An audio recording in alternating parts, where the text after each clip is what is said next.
Welcome to Lead with Clarity. This is a space for leaders who want to grow without losing themselves in the process. Each episode is a short reflection on leadership, influence, and the inner work that shapes how we show up for others. It's not hype, not noise, just clear thinking for the journey of leading well. Today's episode is entitled From Telling to Asking, the Leadership Shift That Changes Everything. Here we go. There's a kind of leader most of us grew up watching. Decisive, certain, always with an answer ready.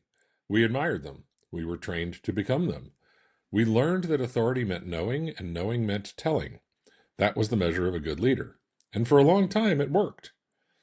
But here's what Peter Drucker understood long before most of us were willing to admit it. He said it plainly. The leader of the past was a person who knew how to tell. The leader of the future will be a person who knows how to ask. Let's look at that again. Not a person who could answer, a person who could ask. Let's simmer on that for a moment. Think about a leader who genuinely shaped how you think. Not a manager who gave you direction. A real leader. The kind who changed something in you. Now think about how they showed up in conversation. Odds are they asked you things that made you think harder. They asked about your perspective, your concerns, what you were seeing that they might be missing. They were curious, deliberately, intentionally curious. That is not an accident. It's actually a skill. Here's where most people misread Peter Drucker's idea. They hear ask questions and they think it means being passive or being non-committal or maybe hiding behind open-ended dialogue because you don't want to take a position. That's not what this is about. Asking well is one of the most assertive things a leader can do. It requires you to be present, to hold tension without collapsing it prematurely, to trust that the conversation has something in it more valuable than your preformed conclusion. It's not passivity, it's discipline.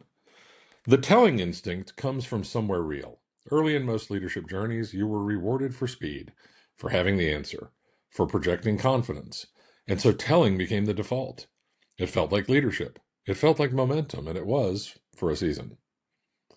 But at some point, the problems got bigger than any one person's knowing. The organizations got more complex. The people in the room got smarter. And the leader who kept telling started losing touch with what was actually happening because no one beneath them had any real reason to tell them the truth. Why volunteer a difficult reality to someone who already has the answer? Asking changes that dynamic entirely. When you ask, and you listen without redirecting or rushing to fix, you send a signal. You are telling your people what you know matters here. I'm not just waiting for my turn to talk.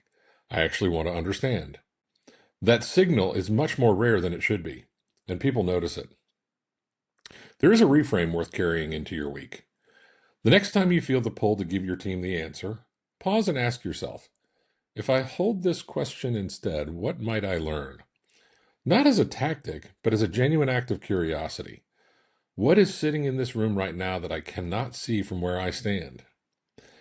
Here's what Peter Drucker was really pointing to. The shift from telling to asking is not just a communication adjustment. It's a statement about what you believe. It says that you believe your people have insight that's worth drawing out. It says you believe that leadership is not about being the most knowledgeable person in the room. It says you believe something bigger than your own certainty.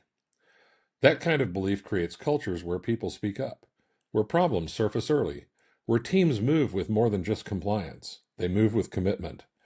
And commitment, not compliance, is what actually drives results. So here's what to carry with you. Telling closes.